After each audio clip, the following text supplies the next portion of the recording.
ভোটের দিন যতই ঘনিয়ে আসছে, ফ্যামিলি কার্ড যেন তার উত্তাপ ছড়াচ্ছে। বিএনপি ঘোষণা করেছে তারা ক্ষমতায় এলে দেশের প্রতিটি ফ্যামিলিকে এই কার্ডের আওতায় নিয়ে আসবে। অন্যদিকে জামাতসহ 10 দলীয় জোট বলছে ফ্যামিলি কার্ডের নামে বিএনপি মানুষকে টুপি পরাচ্ছে। আসলেই কি তাই? বাংলাদেশে ফ্যামিলি কার্ডের মতো কার্ড খুব গুরুত্বপূর্ণ, কিন্তু প্রশ্ন হলো ফ্যামিলি কার্ড কিভাবে দেওয়া হবে তার বাস্তব কোনো রূপরেখাই বিএনপি দেয়নি। বিএনপি চেয়ারপারসন জনাব তারেক রহমান তার এক বক্তব্যে তিনি বলেছেন প্রতিটা পরিবারকে ফ্যামিলি কার্ডের আওতায় নিয়ে আসা হবে। তাহলে প্রশ্ন হলো কত টাকা করে পাবে, আর এটা কি প্রতি মাসেই দেওয়া হবে নাকি শুধু দ্রব্যমূল্যের দাম বৃদ্ধি পেলেই দেওয়া হবে? যদি কার্ডটি সবাই পায়, প্রত্যেককে সমান টাকা দেওয়া হয়, তখন গ্রাম আর শহরের জীবনের ব্যালেন্স থাকবে না, কারণ শহরের জীবনযাপনের ব্যয় বেশি। এই কার্ড যারা পাবে তারা কি অন্য কোনো ভাতা পাবে? এমন কিছুই পরিষ্কার করা হয়নি। ফ্যামিলি কার্ড থাকলে এক পরিবার এক ইউনিট, যেখানে বয়স্ক ভাতা, বিধবা ভাতা, ভিজিএফ সব আলাদা করে আর লিস্ট করতে হবে না। এক কার্ডেই সামাজিক সকল সুরক্ষা পাবে পরিবারগুলো। কে কতগুলো সুবিধা নিচ্ছে তাও বোঝা যাবে। এতে করে সুবিধাবাদীরা কমবে। যেমন ভারতে রেশন কার্ড ও আধার কার্ডের এইভাবেই তাদের লিকেজ কমিয়েছে। বাংলাদেশের বাস্তবতায় কার্ড কারা পাবে? এটি যদি এমপি বা চেয়ারম্যান দ্বারা ঠিক করা হয়, আর কোনো স্বচ্ছতার জন্য অডিট না থাকে, ডাটা এন্ট্রি যদি স্থানীয় পর্যায়ে হয়, তাহলে গরিব বাদে ক্ষমতাবানরাই ঢুকে পড়বে, যেমন হয়েছিল শেখ হাসিনার সময়। বিএনপির জন্য এটি একটি ব্যয়বহুল প্রকল্প। বিশাল প্রশাসনিক খরচ করতে হবে, ডাটাবেস তৈরি, সার্ভার আপডেট, যাচাই, এইগুলো সব মিলিয়ে হাজার হাজার কোটি টাকা লাগবে। যদি প্রকল্প থেকে ফল না পাওয়া যায়, তাহলে সব টাকাই নষ্ট। বাংলাদেশের মতো দেশে ভালো ডিজাইন হলে গরিবের জন্য আশীর্বাদ, আর রাজনৈতিক হাতিয়ারে পরিণত হলে তা ভয়ঙ্কর। ফ্যামিলি কার্ড নিজে খারাপ নয়, যারা পরিচালনা করবে তাদের নৈতিকতাই আসল। প্রশ্ন হলো, বিএনপি কি এত কিছু করতে পারবে, নাকি তারা প্রথমেই হোঁচট খাবে? এবার আসা যাক অর্থনৈতিক সুফলের দিকে। ফ্যামিলি কার্ড মানে একটি পরিবার সরকারের কাছ থেকে কতগুলো সুবিধা নিচ্ছে এবং ওই পরিবার সুবিধা পাওয়ার যোগ্য কিনা তা সরকার নির্ধারণ করবে।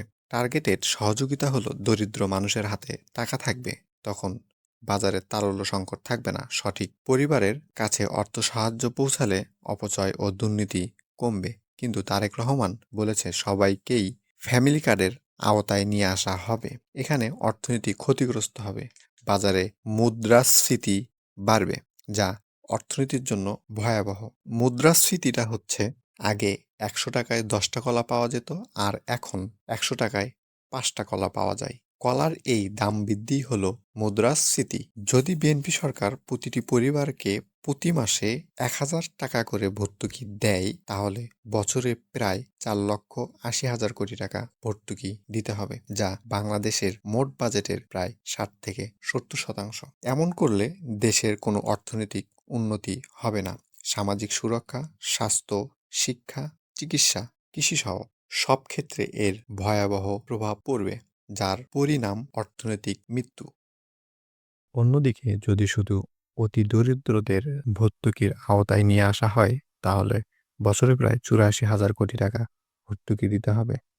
যেখানে দেশের বাজেটই প্রতি বছর প্রায় 2 লক্ষ কোটি টাকা ঋণ করে পূরণ করতে হয়, সেখানে এই প্রকল্প বিলাসবহুল। তারেক রহমান কি দেশের মানুষকে শেখ হাসিনার মতো 10 টাকা কেজি চাল খাওয়াতে চান? কোন অর্থনৈতিক সমীক্ষার ভিত্তিতে ফ্যামিলি কার্ড দিতে চাইছেন, যার অর্থনৈতিক ভিত্তি খুব নড়বড়ে? অতি দরিদ্র মানুষকে দিলেও এটা যে খুব সহজ হবে তা কিন্তু নয়, কারণ যদি অপ্রয়োজনীয় খরচ বাদ তো দেওয়া হয়, তাও প্রায় 40 থেকে 50,000 কোটি টাকা বাজেট বেশি করতে হবে।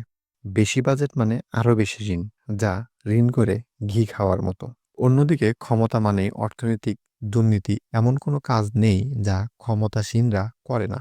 বাংলাদেশে শুধু বিএনপি না, সব বড় রাজনৈতিক দলই একটা বড় দুর্বলতা আছে। নেতাকর্মীদের বড় একটা অংশ মনে করে ক্ষমতা মানেই সুবিধা, সুবিধা মানেই নিয়ন্ত্রণ, নিয়ন্ত্রণ মানেই পক্ষপাত। ফ্যামিলি কার্ডের মতো বড় প্রকল্পে ঝুঁকি স্থানীয় পর্যায় থেকে, আর এইসব প্রকল্পে সবচেয়ে বেশি দুর্নীতি এইখানেই হয়ে থাকে। বিএনপি অনেকদিন হলো ক্ষমতার বাইরে, তাই ক্ষমতায় গেলে পুষিয়ে নেওয়ার মানসিকতা কাজ করতেই পারে। এটাই বাংলাদেশের ক্ষমতাসীনদের মানসিকতা। ২০০১ থেকে ২০০৬ সালে দেখা গেছে ত্রাণ, খাদ্য, সরকারি চাকরি এসব ক্ষেত্রে দলীয়করণ করা হয়েছে, যার ধারাবাহিকতা পরবর্তী সরকারও করেছে। বাংলাদেশের রাজনৈতিক স্বভাবই এমন। এটা বিএনপির বিরোধিতা নয়, এটাই ডকুমেন্টেড বাস্তবতা। বিএনপি কিছু জিনিস করলে এই প্রকল্পে সফল হবে। স্থানীয় নেতাদের প্রভাব বিস্তার কমানো, স্বাধীন monitoring system, audit report public করা, নিজ কর্মীদের কঠোরভাবে